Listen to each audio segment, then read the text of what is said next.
Hey there guys, it's old Johnny Flicky-Doo here. Well, I think it's official. The well has run dry, everyone. That's it. See you later, folks. Wait, hold on, don't leave yet. I'm just kidding. I need you more than you need me, trust me. So stick around. I got about 15 movies to show you. Let's just get started.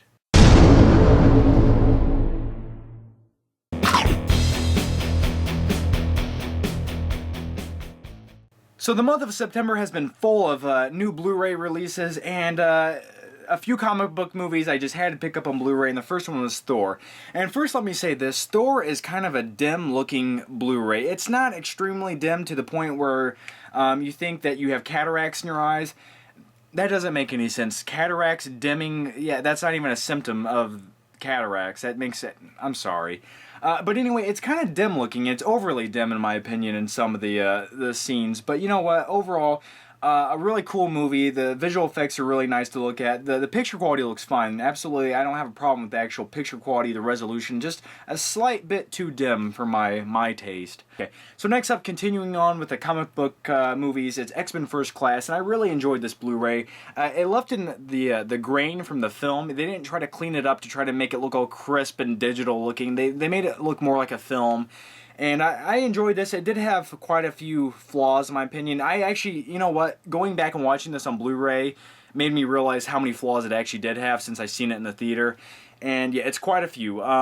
First of all, Beast I thought was absolutely terrible. Don't get me wrong, I like the concept of Beast and I like him in the comic books, but the guy who played Beast in this movie was, he was shit. He was honestly shit. Mystique looks atrocious as Mystique. I mean, look at that. That's not attractive. I mean, yeah, I still would, but... Next up, a movie I hadn't seen until I bought it on Blu-ray, and I was extremely impressed, and I was very mad I never went and seen this in theaters, and it's Hanna. Hanna's kind of like she's kind of like Hit Girl from Kick-Ass, except she doesn't have purple hair. Actually, she almost looks like an albino. But it has those action sequences that they don't just, you know, do quick, choppy cuts like this, that, and this, and like this. But anyway, the picture quality on this Blu-ray looks almost perfect. The story of the movie I was completely interested in, and Kate... God, I can't remember names today. Cate Blanchett? I'm stupid. Anyway, Cate Blanchett in this movie, she plays a really cold-hearted bitch, and she has this weird obsession with, like, brushing her teeth and picking at it with, like, a metal hook. It's really odd, but at the same time, it slightly attracts me for some odd reason. Next up, it's Top Gun. Look at Tom Cruise there. Look how serious he is. So this movie stars Tom Cruise and Kelly McGillis, who went on to do nothing. Maybe she's in some kind of low-budget pornography film nowadays. I'm not sure. I don't think anyone really cares. But, you know, I thought I was going to like this movie. It had kind of a cool action, you know, theme. I liked the color tones, the warm colors, the blues. And I thought it was going to be really testosterone-driven and badass. But it's been about 15 years since I've seen this movie, and let me say this, this movie's not good. This is not a good movie. It has absolutely no substance, and I get bored by all the montage scenes they show of the fighter jets. I don't know. Maybe I don't like airplanes. I don't know. Alrighty, the next three movies were sent to me by a viewer. His name is Max, and his channel name is MaxOnFire67. And here's the movies he sent me. It's Clockwork Orange on Blu-ray. How can you go wrong with this? I've only seen this movie one time, and it was on TV, and you know, I enjoyed it. It was gritty. It had a lot of weird, psychological, disturbing things going on. Maybe that's what fascinated me most about it. But anyway, it's Clockwork Orange. How can you go wrong there? The next one is a movie I never got around to seeing. It has Samuel Jackson in it, and not one of his best movies, but nevertheless, I'll give it a try. It's Snakes on a Plane. And next up, a classic 70s movie. It's Blazing Saddles, and I've never seen this. I've never seen this movie. I heard it's really funny slapstick comedy, and that's, you know, I need one of those movies for a rainy day, so I've never seen this. And on Blu-ray, why the hell not? Best way to watch it for the first time. So thank you, Max, for the great movies. And next up was another sent-in movie by a viewer, and I asked him what he wanted me to say. I was like, do you want me to say your name, man? He's like, no, just say it's from a viewer. So the next movie is from a viewer, and see, I want to give credit. I'm a guy who likes to give credit where credit's due. And anyway, it's a 2001 Space Odyssey. I seen this movie a long time ago on TV, and I had never seen all of it, and I put this thing in on Blu-ray.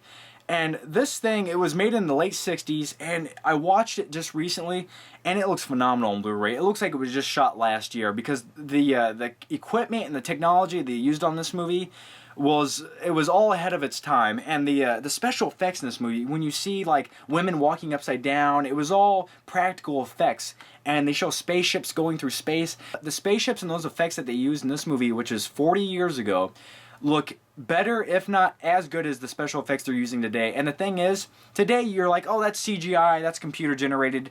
But here it's practical. It's really happening, so it feels real. And 2001: Space Odyssey. If you guys haven't seen this on Blu-ray, that's the only way to watch it.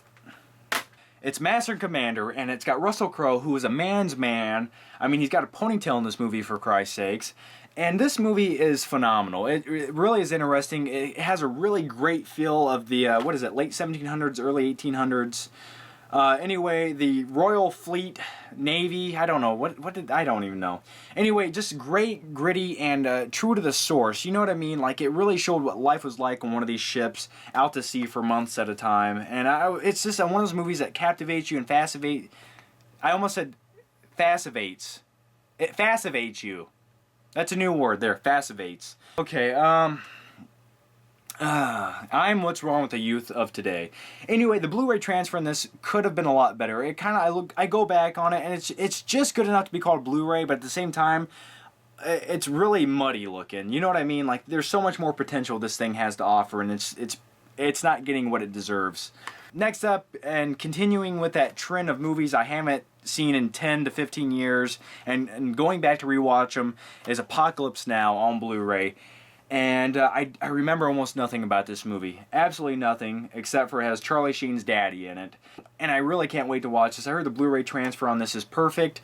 Maybe not perfect, maybe I'm overstating my bounds there. I heard it's really good. How's that? Just a big, epic war movie with a great story. I am not going to watch the Redux version. The Redux version is basically another version of the film that goes on, what, for an extra hour or so? And I heard it basically it's almost like a run-on sentence. It just keeps going and going and going. So I don't need that bullshit. I want to get right into the heart of it. I want to yank that sucker out, take a bite out of it, and throw it into the volcano so I live forever. And if you guys are lost after that, I am too. Next up, the last Blu-ray of the day before we get into the DVDs, and it's Castaway on Blu-ray. Excuse me, I had a burp. It was only $6, and there's something about this movie that relaxes me. Castaway always puts me in that very serenity feel. Serenity. Is that the word I even want to say? Well, hell, I wouldn't mind having a volleyball as a best friend. Who gives a shit? But anyway, yeah, this movie, I haven't watched this on Blu-ray yet, and the DVD just, it's one of my favorite movies, so the DVD just wasn't going to do justice for this, so. Alrighty, let's get into the DVDs here. First up is the 80s classic. This was one of the best movies ever made. The critics love it. It's License to Drive, starring Corey Haim and Corey Feldman, and it's classic 80s. It's classic cheesy shit 80s. I'm just jealous of these two guys. Why couldn't I be Corey Feldman? You know what I mean? That's my dream. I want to be Corey Feldman. That way, 20 years later, I'm a washed up actor who got over a drug addiction and do B-rate movies. I'd be happy with that. I'd be content in life. I don't want to talk. Just look at it. Okay, I'll talk. It's the Arnold Schwarzenegger Comedy Favorites Collection. Okay, yeah, I paid $5 for this, but I had store credit. It has twins, okay, which is a great 80s classic. I was brought up on this. It has Danny DeVito. Not much good I can say about the movie other than the fact I like it for some odd reason. Kindergarten Cop, I don't care what you say. Kindergarten Cop is damn good. Who is your daddy, and what does he do? Last up in the collection is Junior, which I've never seen, and it's another Danny DeVito movie with Schwarzenegger, and I don't think I'm ever going to watch it. I'm going to hold on to the last piece of manhood and dignity I have. I'm going to hold it, I'm going to crunch it up and put it in my pocket, because Junior will not take it. So anyway, guys, I will see you next Tuesday with an all-new video, and we're going to talk about all kinds of movie news, topics, and I'm going to answer some questions that you guys left on the last video. So that video will be up Tuesday. I'm John with the Flick Pick channel. Thanks for watching, and yeah, I'll see you Tuesday.